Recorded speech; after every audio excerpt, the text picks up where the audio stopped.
You're listening to Arizona Good Business Radio, featuring unique stories with leaders who believe the community is a central part of doing business.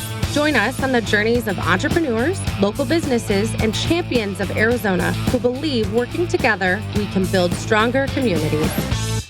Welcome to Arizona Good Business Radio, featuring leaders in the Arizona business community working to build a lasting impact throughout our state through doing good business. I'm your host, once again, Thomas Barr, Vice President of Business Development at Local First Arizona. If you don't know about us, we're a statewide organization advocating for and celebrating locally owned businesses. We are the largest local business coalition in North America. Pretty crazy. And we provide resources to thousands of small businesses while raising awareness of the benefits of building a strong local economy. And we're going to have fun today with Kathleen Ventura, the owner of Compost Crowd, all the way down from Sedona, Arizona. Welcome. Thank you so much for having me. I'm so honored to be here. Yeah. And I was telling Kathleen right before the show, I saw another podcast you did recently, and I only saw like 3 seconds, and you had this like huge personality. So I was like, we're not gonna have any trouble having a great conversation today. It's gonna be fun. If nothing else, I'm definitely high energy. Sometimes that translates into me talking too fast. So I'm gonna do my absolute best to breathe in between my words. We're gonna get like an hour's worth of content in 30 minutes then. That's actually a perfect perspective. Yeah. I love that. I listen to all my podcasts in 1.5. I do too. I feel like there's like, you're like of one camp or the other. There's people who are like, you can do that. And people who are like, how could you listen to it? The only ones I can't are the ones that also play music in the middle where it's just like, Chipmunks. I forgot like this chipmunks. is going fast. Yeah.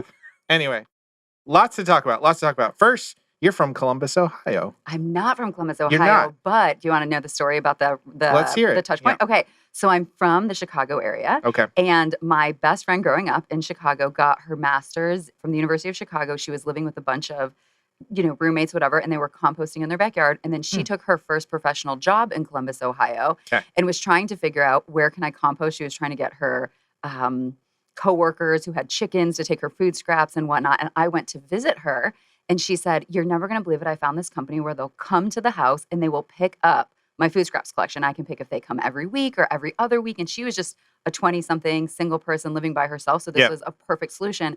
But my entrepreneurial mind and environmentalist mind thought, how has Columbus, Ohio figured this out, but not Northern Arizona? Like, why is Sedona not doing this? Why is Flagstaff not doing this? And this was like 8 or 9 years ago or so. And it just kind of was always in the back of my mind, like, we need to bring this to Northern Arizona, but I was doing other things professionally. But that's the connection to Columbus, Ohio. Okay. Yeah. So Bessie is there. Name drop. Do you know the name of the business in Columbus? I think it was like Compost Columbus or something cool. like that. I'm almost positive. They got it easy. Yeah, definitely. There's 2 that I'm very aware of for sure. And I think that's the one that she was the customer of. Yeah. Okay. Well, I've got a cousin in Ohio, so I'm going to have to tell him about it. Yeah. But cool. So you came out to Arizona.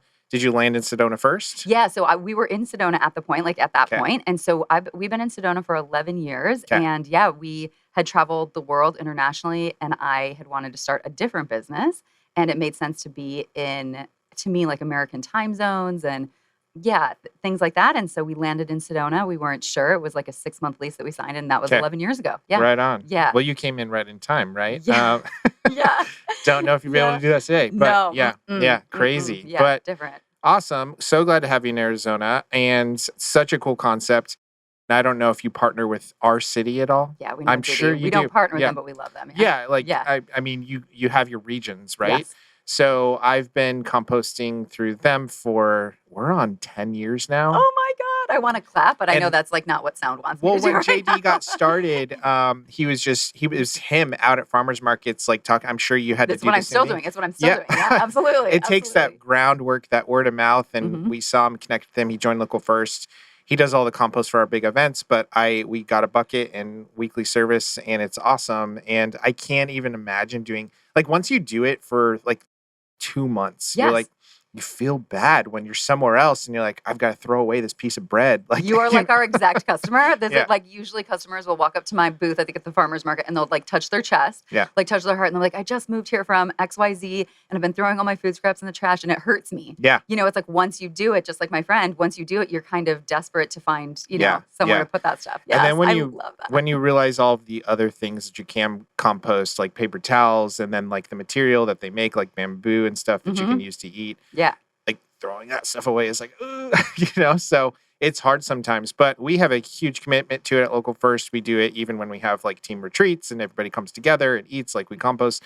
So it's a huge, huge value of Local First Arizona. But I'd love to hear about how long you've been doing it, what it's taken to get where you are, what you're doing now. Tell us the story. Yeah. Well, first of all, I just want to say I love Local First for walking their talk in that way. We're huge proponents of Local First and everything that you guys do, but love that, that your events and everything have, prioritized sustainability as far as it relates to waste and food waste and things like that. So how long have we been doing it? So we launched the business in January of 2018. And I feel like that could be a longer or a shorter story, but the gist of it is, like I had mentioned, I had this idea. I had wanted to do it. I was doing other things professionally at the time. Long-ish story short, there was an event happening in January of 2018 in like the third week of that month that we thought, if we're ever going to present this to the community, this might be a great opportunity to do so. We got in touch with the organizers of that event and said, hey, would there be a chance that we could promote at your event? And they said yes. And so that was basically the first week of January. And from that to the third week of January, we decided on a business name and an LLC and a payment processor and a basic website and a payment structure, and bought 10 buckets and 10 lids and 10 stickers for those buckets and lids. And that's what happened. And that, again, it was January of, God, almost like 7 years ago now. And we got one customer that day. And I thought, oh my God, this is so exciting. Yeah. And then between then and like the middle of April, we ran some promotions for Earth Day that year. We had about 40 customers. And so we thought, okay, proof of concept. There you go. Yeah. And so then it kind of all grew from there, essentially. Cool. I love the stories of, don't overthink it. Just like, what do you need to like get going? Our founder tells the story of when she started her record store almost 39 years ago. She had 15 CDs, and $40 cash and just started going, And so, I mean, that's what we believe in, is the power of entrepreneurship, is just running with an idea, finding the resources and making it happen. That's really cool. Yeah, absolutely. We always love to say that like your resourcefulness is your greatest resource. People think it's like an abundance of time or money or whatever. And like, of course, those resources are of value. Yeah. But it's like your resourcefulness can be your greatest resource, especially when it comes to entrepreneurship. Yeah. Super cool. Yeah. Well, 6, almost 7 years now. Super cool. I did a little cheating and I saw you have diverted 600 tons. Yeah. Is that a real number? Yeah, it is. Yeah. It's wild. So like we have like a rough idea, of course, of like the average weight of the buckets that we pick up from houses. And then we weigh all of our commercial stuff because we provide reporting to all of them. And so earlier this year, I sat down with all of the numbers. Oh my gosh. And if I was like really good, I would be calculating it in real time. But yeah, I would say probably now it's probably closer to 700. Wow. Just being that was like at the end of last year that I pulled that number. Oh, wow. Okay. Yeah, it's wild to think about, like one 5-gallon bucket at a time, one small bucket at a time, one restaurant at a time, one event at a time. Yeah. That it compounds like that, and that it is a considerable amount of material, not only to be diverted from the landfill, but to be returned, to agriculture in the area. It's an impressive thing. Yeah. It really is. And I was just like 600 tons, and I was thinking back to that SNL skit not too long ago where, forget who the comedian was, but it was a throwback to like the founding of America and how they changed all the metrics that we were going to use. And they were like, how are we going to measure pounds? And he was like, we'll measure it by 2,000 and it will be called a ton. And so I did the math because I wanted to know how many pounds. And 1.2 million pounds, like that's insane. Yeah, it's insane. That's a lot. Yeah, it's insane. And I appreciate you saying that because, we're called community composters, and there's community compost businesses across the United States. And I tend to follow many of them, but lots that are in bigger cities, like Boston or Nashville. And they have like multiple millions of tons. And I'm like, oh, we're just doing this little situation over here. But it is impressive, when you extrapolate it that way. So break it down to what it takes to do that in an area like Sedona. I know you serve Flagstaff too now? Yeah, okay. Exactly. Yeah. So we started in Sedona, then we heard from people, hey, we live in the village of Oak Creek. Will you please come to the village? And it was kind of like, yep, if we can, get X number of houses in your area, we'll, expand there. So it expanded to the village of Oak Creek almost immediately, and then into businesses, restaurants, and events. And then the following spring, we launched our residential service in Flagstaff. So so we've been there for quite a while. They're wonderful and amazing. It's a completely different culture in Flagstaff naturally than it is in Sedona. Obviously, there's a lot more people. There's university, et cetera. But as far as what it takes to do it all, is that what you're? Yeah. What does the operations look like? I mean, the difference, I guess I would say, not just in people, but in travel, like doing something in a smaller area like that compared to a big city. You Yeah, have well, we don't have the less, density. yeah, Yeah. you don't have the density, less Yeah. economies of scale to make it happen. So how do Yeah. you manage through that? Yeah, so it's my husband and I do all of the work. So I think that that's been a major key to our success is we didn't kind of bite off more than we can chew and start buying, fancy equipment and hiring people, before we needed to. And so we just keep it really tight and really efficient from like how we do everything and the routes and bucket washing and all of that stuff. And so, for example, we pick up commercial material on Tuesdays and Fridays, and we do residential collection in Sedona on Wednesday and Flagstaff on Thursday. Okay. And then we have Mondays for like meetings and, recovery and bucket washing and things like that. Yeah. And my husband does all of, as we like to say, the heavy lifting, like literally the heavy lifting. He does at this point, he does all of the routes. And then I do all of the behind the scenes stuff like, Cool. Marketing, customer service, billing, social media. I do all of the farmers markets and booths and things like that. All So the fun we stuff. yeah, definitely. Yeah, I mean, I can do the other Yeah. stuff. It's definitely not my favorite. Yeah. It's way dirtier. Literally, I washed all the buckets until about a couple of months ago. He's now doing that too. So Okay. I was doing some of the gross work, I guess, as you might say. But yeah, we tend to do really well as business owners, as business partners, Yeah. by sort of staying in our lane and Cool. knowing what we are both really good at. Because, for example, I'm not stoked on picking up the compost, and he's not stoked on trying to figure out, the billing situation and Yeah. the customer service emails. And How do I like get that. this social media post up? Yeah, no, like just no. You just like Yeah. we don't need social media. Who's on social media? Right. Yeah, No, that's cool. yeah. So you mentioned you're still going out to farmers markets, still Mhm. convincing people this is something you should do. What are those conversations like? What is the reception, I guess, Mhm. in a place like Sedona or in a place like Flagstaff? Are they different? Are they similar in any way? Yeah, What is that I like? really appreciate that question because they are very different, as a Mm. matter of fact. So we're very fortunate that we've been at the Flagstaff Farmers Market for the entire time that we've been in business up there. And generally, the conversations that we have up there are people approach the booth and they say, "Hey, how much does this cost? Hey, how often do you come? Hey, can I put citrus in my bucket?" And it's evident that they've either composted on their own at home or they've lived somewhere where it was, a service that was provided. Looking And to see it would make sense for them. Exactly. Yeah. And we let them know, we answer all those questions. We have a weekly and a biweekly subscription. Primarily, almost all of our customers do the biweekly option. I always say it depends on like lifestyle and number of people in your house, Yeah. but that's just what we see. And then in Sedona, when we're at the market, which is not as often because the Sedona market's just smaller and there's, it's the trick with us is that we're only marketing to locals, whereas a lot of markets, especially in Sedona, you're going to have a lot of visitors and whatnot. Yeah. So we're not there as frequently, but the conversations tend to be a little different. Like, what is this? And why should I do this? And why can't I feed my food scraps to the wildlife? Mm. And so there's more of like an educational component based on those conversations, that Yeah. it's not as familiar of a practice that you kind of have to explain, well, the reason this is important, it's kind of like recycling, but better, Yeah. in a way and stuff like that. So that's generally what the conversations are. And then as it relates to like restaurants and businesses and leadership like that, I always kind of say like you either get it or you don't. Like when it comes to sustainability, environmentalism, recycling, for instance, you either care about it or you don't care about it. You can't, sort of persuade somebody to care about the environment. They kind of have to come to it on their own. So generally the leadership, the business owners, the executive chefs, et cetera, that we talk to get it, and they're stoked on it. They're excited about it. They understand, and they're going to lead their kitchens, their staff, their businesses to, sort of do it. Yeah. We don't go in trying to convince anyone, if you will. So Yeah. it's one of those things. Cool.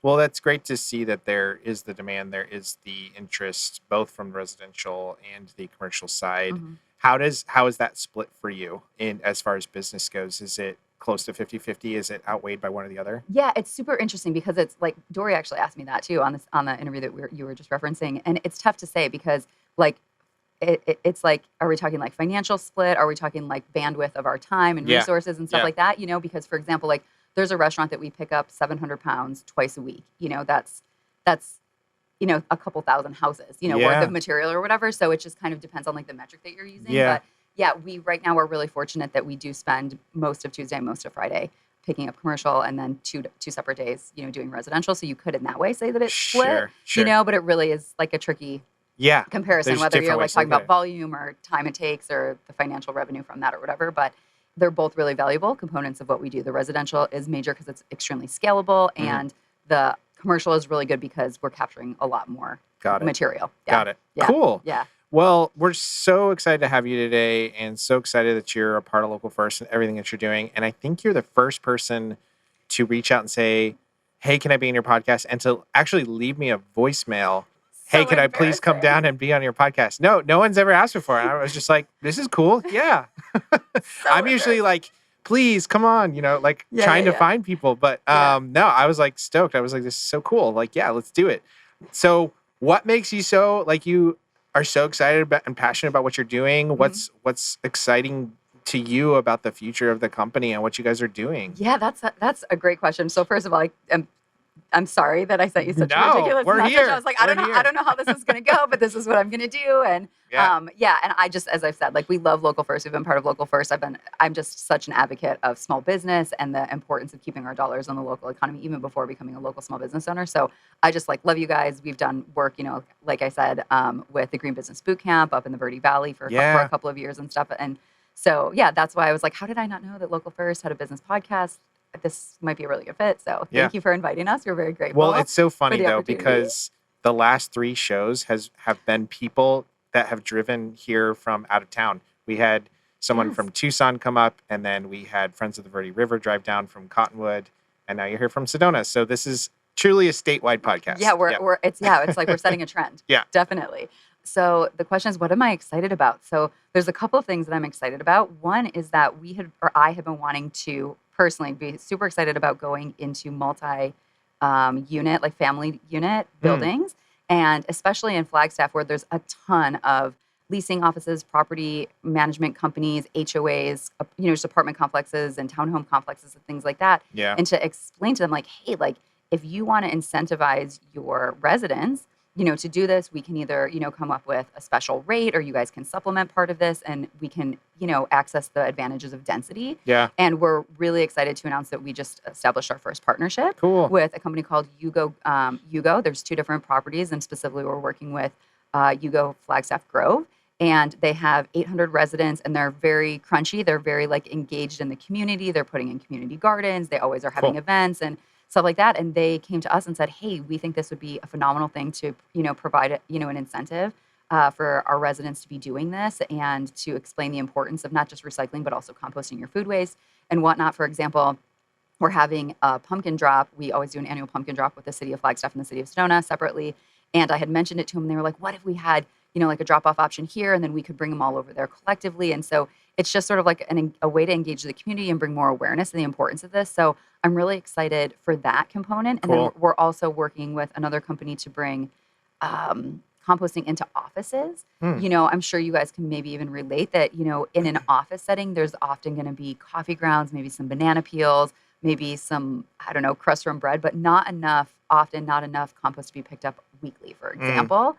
And so this is going to create an opportunity where we come less frequently, but it doesn't create a situation with smells and who's Sure. managing it and whatever. So we've got a couple of different things going on there, which is really, really exciting. And then of course we're always focused on our bread and butter, or our meat and potatoes, or however you say that. It's always so funny. We're vegan, and so it's always so funny that so many of our idioms are about like meat and animals and whatever. Anyways, tangent. So we're really, really excited to always be focusing on our residents and our restaurants, but it's cool to see these other sort of opportunities and partnerships coming up. Yeah. That's cool.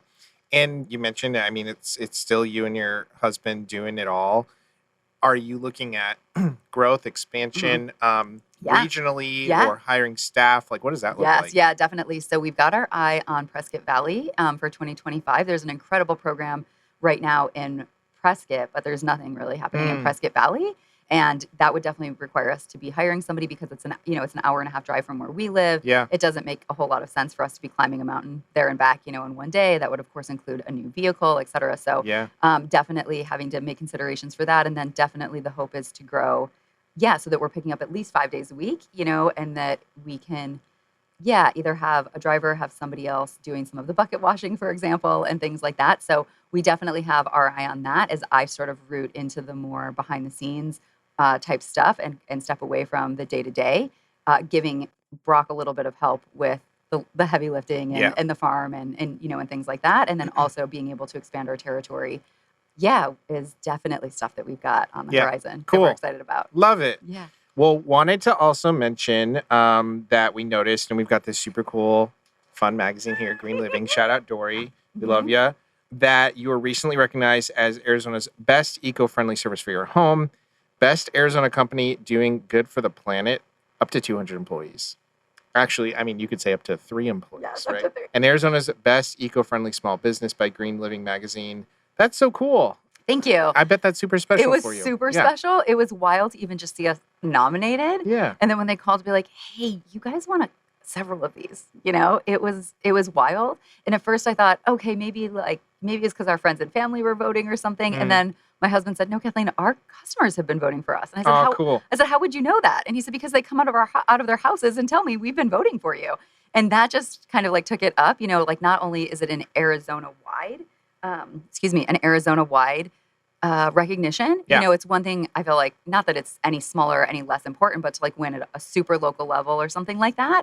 But to go head to head with other, Arizona, Phoenix-based organizations and businesses and leaders and stuff like that really makes it extra sparkly that, what we're doing is being recognized and that our crowd, as we like to call it, is showing up for us and is proud of, what we're all doing together. It means a lot. And it was super cool to walk into your office today and to see the fresh batch. To see the physical copy. I've seen it digitally, of course, but it is really special to see it, in the flesh of you. And you won Best Green Leader too. Was that Green Living Magazine or something else? No, this was this. Yeah. So again, I got so excited. I saw the ballot. I sent it to people and said, hey, we're in these categories. Be sure to vote. And someone messaged me back and said, did you say that you're also nominated? And I was, kind of gave me pause to say, what are you talking about? I had no idea. And there's this category for Green Leader in the public sector and Green Leader in the business sector. And someone had nominated me. That's cool. I have a much easier time saying look what the business is doing. We're all so proud and we're all, so excited about our collective, power of diverting and environmentalism. But it's a weirder thing to be like, I won a thing, but it's definitely an honor and it's flattering and it's super cool. Cool. Yeah. And it's part of, running your business is being recognized when you do good things. That's great. Thank you for that. I'll take it. For sure. And I want to call back to, and I know you're super embarrassed, but the voicemail you left because I want to. Cool. No. You totally did. I'm just going to do this right now. No. And the reason why is because if I'm ever giving advice or talking to businesses or even talking to Gen Z, what advice do you have for, people working today or growing businesses or whatever? Number one is always just pick up the phone and call people. Do not text. Do not find me on Instagram. Do not send me a weird LinkedIn message. Just find my number and leave me a voicemail. It literally is the best way to do business. So the only reason I bring that up, that's my piece of advice. If you were going to talk to somebody who is thinking about starting a business today, based off of your experience, what advice would you give them? That is a phenomenal question. And I also love your answer so much, that human connection. I would say start before you're ready and don't overcomplicate it. For example, I feel think of your favorite potato chips. They started with just original potato chips and then they diversified to barbecue and tortilla and whatever. And it's don't try and go in with all of the things right off the bat. Do your thing, get your sort of core service or product, get it tested, get your audience for it, get excited, get your feedback, tweak it, improve it, but don't go in with, a million things, million moving parts. Just sort of do the thing, get started, start before you're ready, take chances, take risks. Don't be afraid to ask for help. But I would say just don't overcomplicate it. Would probably be, the most important. That's great advice. Where'd you learn that? I don't know. Yeah. Yeah, maybe just doing this. Is this your first business? No, so I owned a coaching business, which I know is so taboo now, but I was doing, life coaching, professionally for several years or whatever. And it was in the online space where people were running businesses and stuff. So there was a lot of education that we invested in as far as how to run a business and how to get going and what to focus on and stuff like that. So I think that may have lent itself to us being able to feel confident to start a business in 3 weeks' time, and launch this thing and just go. So that may have had something to do with Right that. on. Yeah. Super cool. Well, I also wanted to ask about your involvement with the Green Business Bootcamp. We have brought this up before on the show. Different people have been involved with this that we've interviewed. Local First Green Business Bootcamp, if you don't know, is really, really what I would call a cool opportunity to learn how to reduce your energy, water, waste, whatever it is that you want to focus on as a business, build a plan for it. and then see real results pretty quickly. How has your collaboration been with our team in that program? Oh, well, they're amazing. Jason's fantastic, and I was working with Alicia before she left, and what they're doing is awesome, and they've been very gracious with me, despite the fact that I'm really comfortable talking to you here and doing this. I don't do well standing up in front of people Mm, at all. Like, if you need me to have a slide deck and, like, remember which deck, like, what thing comes next and, yeah. like, push the button, like, I'm gonna be like a ball of anxiety for the whole week before, Okay. And so I just said to them, like, "Hey, I'm happy to come and present." I run compost, so it makes sense for me to weigh in as far as, like, waste. I don't talk about this a lot, but I'm also the part-time executive director of the Sedona Recycle Center. Okay. And so it made a lot of sense for me to come in and do that presentation as far as it related to waste on a hyper local level.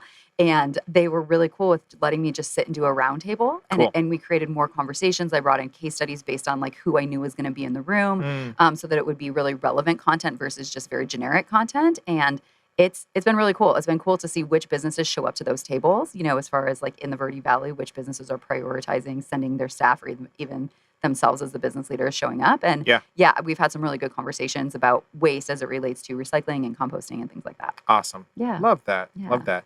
Well, the reason we do this show and the reason we interview people is rings back to several years ago where we started the Arizona Good Business Summit. It is our annual event where we bring together business leaders to talk about how do we not just run businesses, but how do we build better community? How do we work together? How do we collaborate? How do we actually do good business in the community as stewards of the community, as entrepreneurs? And so in running a compost business, I would look at that and just say, like, naturally, like, what you're doing is good, right? Your whole business model is focused on creating a better world through diverting, waste from the landfill into compost, right?